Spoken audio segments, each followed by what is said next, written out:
आदाब, मैं आगा खुर्शीद खान। भारत सिर्फ एक देश नहीं, एक एहसास है। गंगा जमनी तहजीब इसका दिल है। लेकिन जब सत्ता में बैठे लोग ऐसे शब्द कहते हैं जो इस तहजीब को चोट पहुंचाए, तो सवाल सिर्फ एक समुदाय का नहीं, पूरे हिंदुस्तान का बन जाता है। केंद्रीय मंत्री गिरिराज ने बयान दिया है कि मुसलमान हरामखोर होता है, सरकारी योजनाओं का फायदा उठाते हैं लेकिन वोट नहीं देते।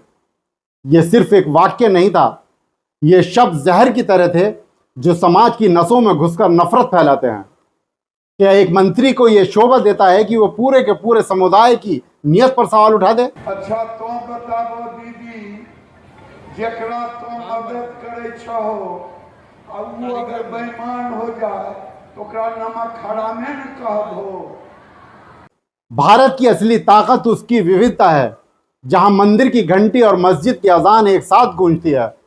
यहाँ होली पर रंग उड़ते हैं और ईद पर सेवइयाँ बांटी जाती हैं। ये तहजीब कोई किताब का जुमला नहीं है, ये वो सच है जिसने भारत को एक रखा है। इतिहास में अंग्रेजों ने इस तहजीब को तोड़ने की पूरी कोशिश की, लेकिन वो नाकाम रहे। आज अगर हमारे नेता इसे तोड़ने पर तुले हों तो यह हर भारतीय के लिए चिंता की बात है। संविधान हर नागरिक को समान अधिकार देता है, चाहे वो हिंदू हो, मुस्लिम, सिख या ईसाई। सरकारी योजनाएं सबके लिए हैं। शिक्षा, स्वास्थ्य, आवास, किसान योजनाएं ये सरकार का कर्तव्य हैं। अगर मुसलमान इन योजनाओं का लाभ लेते हैं तो ये उनका हक है, कोई एहसान नहीं। योजनाओं का लाभ लेना हरामखोरी नहीं, बल्कि संविधान की गारंटी है। वोट हर नागरिक का सबसे बड़ा अधिकार है। किसी को वोट न देना अपराध नहीं है। किसी खास पार्टी को वोट न देने पर पूरे समुदाय को गाली देना यह लोकतंत्र की आत्मा का अपमान है। राजनीतिक दलों का काम है जनता को अपने काम से जीतना, ना कि धमकी या गाली देकर डराना। याद रखिए मुसलमानों का योगदान। क्या हम भूल गए हैं कि स्वतंत्रता संग्राम में अशफाक उल्लाह खान जैसे नौजवान फांसी के तख्ते पर चढ़ गए? क्या हम भूल गए हैं कि आज भी हजारों मुसलमान सैनिक सरहद पर अपनी जान की कुर्बानी दे रहे हैं? क्या हम भूल गए हैं कि डॉक्टर, इंजीनियर, किसान, मजदूर, हर जगह मुसलमान देश के लिए काम कर रहे हैं? फिर क्यों उनके ईमान पर शक किया जाए?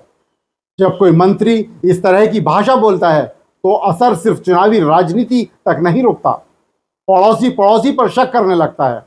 बच्चों के दिमाग में नफरत का बीज पड़ जाता है, समाज टूटने लगता है। और याद रखिए, जब समाज टूटता है तो देश कमजोर हो जाता है। हमारी लड़ाई बेरोजगारी, महंगाई, भ्रष्टाचार से होनी चाहिए, ना कि अपने ही भाई से। नेताओं को भाषा में शालीनता लानी जरूरी है। आलोचना करें लेकिन धर्म पर हमला नहीं। सांप्रदायिक बयान पर कानूनी कार्रवाई करके सख्त कदम उठाना चाहिए। जनता को जागना होगा। जनता को नेताओं से सवाल करना चाहिए कि असली मुद्दे कहाँ हैं। बच्चों को गंगा जमनी तहजीब और शिक्षा सिखानी होगी, ताकि अगली पीढ़ी एक दूसरे से नफरत न सीखे। गिरिराज का बयान सिर्फ मुसलमानों पर हमला नहीं, बल्कि भारत की आत्मा पर हमला है।